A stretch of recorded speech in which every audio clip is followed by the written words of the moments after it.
Welcome to Every Day a New Thought. I'm Thor Chalgren. It's episode 100. Woo! I made it to 100 consecutive episodes of Every Day a New Thought. I started on January 1st, and now 100 episodes later, every single day, I am here to tell you to celebrate and also to share a short essay that I wrote about the power of belief. Because when you do something for 100 days, and it's not easy, it takes a lot of belief in yourself. And this is an essay that I recently wrote, short essay, that sort of encapsulates my feeling about that power of belief. So that in a second, but first, I want to do a review of the first 100 days and a couple insights that came to me from having done something for 100 days in a row. First insight, it was not easy. Not that I thought it was going to be, but there were some days where I wasn't sure if I was going to make it. There were days early on where, times when I would batch produce episodes and it was no problem. And then there would be some days where I'm like, oh, I have an episode that I have to do tomorrow and I need to record it and I need to edit it and I need to publish it. And there were a lot of times, and I think I recounted this in probably my episode 30, somewhere around there, where I looked at the first 30 days, where it was easier for me to be critical about what I was doing and use that self-criticism as a potential means to sabotage myself, where I'd let my desire for something to be perfect get in the way of getting the work done. I will say, as much as I am still somewhat of a perfectionist, I have let that go. And I know that there are some days when it's going to be something that you put in the vault and some days where, it was an episode that day. There's a Saturday Night Live sketch where the actor Kenan Thompson says, they can't all be winners. and I feel like for the most part, many of my episodes were exactly what I set out to do, and I'm proud of them. I'm proud of all of the work. But I will say every single day, there are some that I'm more proud of than others. I will also say there are a lot of days where I gave up other things that I could do to do this show. It wasn't easy, especially in the beginning when you don't see any audience growth or you see very little. And again, your mind can go, well, what are you really doing this for? Like your friends are hanging out doing fun things and you're sitting there recording for your YouTube show, for your podcast show. And it's easy for your mind to sort of start to try and convince you why this isn't the thing for you. So there were times when I was more successful in batch producing episodes. Like before I went away to Anchorage for my TEDx talk, I was able to record about a week's worth of episodes in advance. So that was really helpful. And that's good to know that I can do that in the future when I'm traveling. I'll say one big success, other than also the TEDx talk that I gave, that's happened in the last 100 days, was I stopped drinking for dry January. I talked about this in episode 32, where I talked about the power of 30-day resolutions. And for me, that actually started as just something I was going to do in January. And then I said, you know what, I'll see what happens afterwards. Well, I kind of, once I got through that, it wasn't really that bad. I'm still not drinking. I really don't have any interest in going back.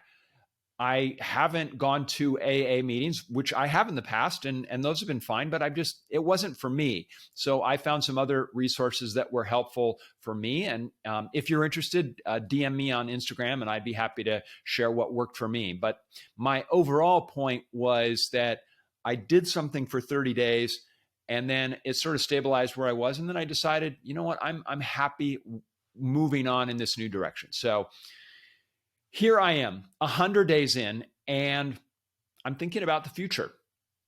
I am currently in a ministerial program at my spiritual center. In 2024, next year, when I complete the program, I will have a ministerial license and a doctorate degree. For this program, I recently wrote an essay, which I'd like to share with you now. It's called The Power of Someone Believing in You. There's something you want, something you long for. It's on the edge of what you imagine is possible. You talk about it. You allow yourself on rare occasion to feel what it's like to inhabit the experience. The moment where you stand surrounded by the manifestation of that dream, the exalted feelings you'll express in that moment, the embrace of elation, that epicenter of ecstasy.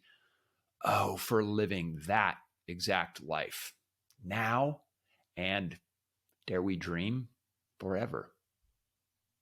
Imagine now you sit across from someone. This person knows everything about what you truly desire. They smile at you. It's an enigmatic yet welcoming smile, like none you've ever seen.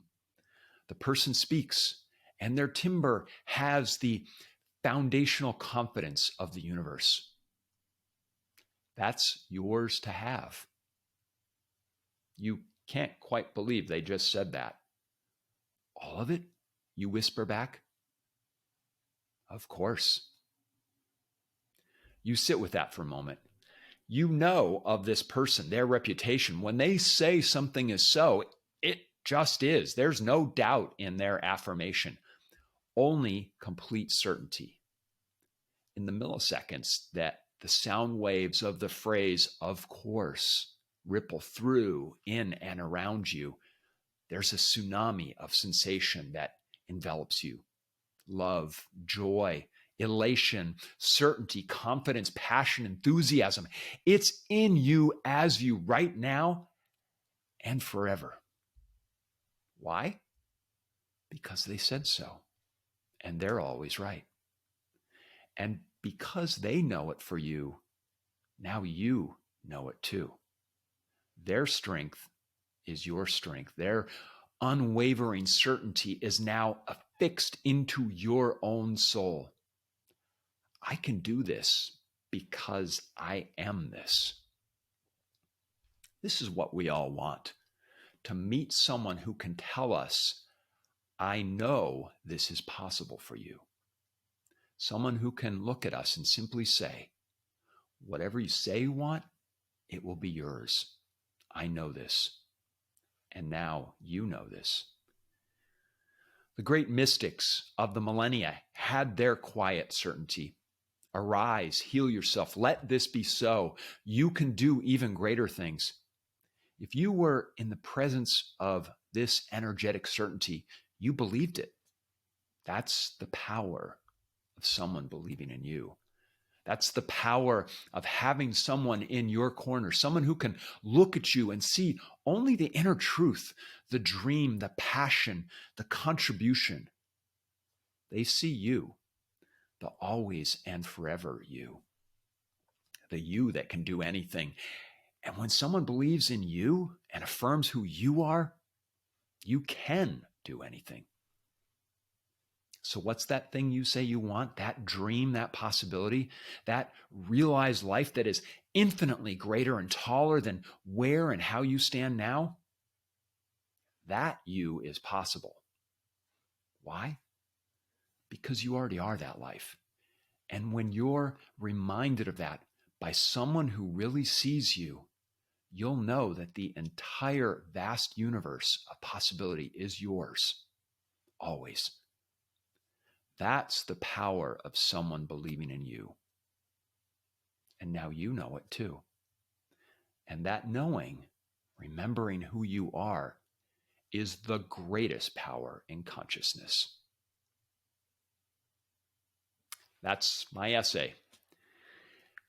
I realized in the last 100 days that this is something I've come to believe in myself. I know what I'm capable of, and it's way greater than what I'd previously imagined. You deserve to have that feeling too, to know that whatever you can imagine, you can have. Whatever you can dream, you can make happen. That's the power of someone believing in you. That's my 100th episode. If you like the show, please hit like if you're watching on YouTube. If you're listening to the podcast, please subscribe or follow the show on your favorite podcast app. Until tomorrow, thanks for watching.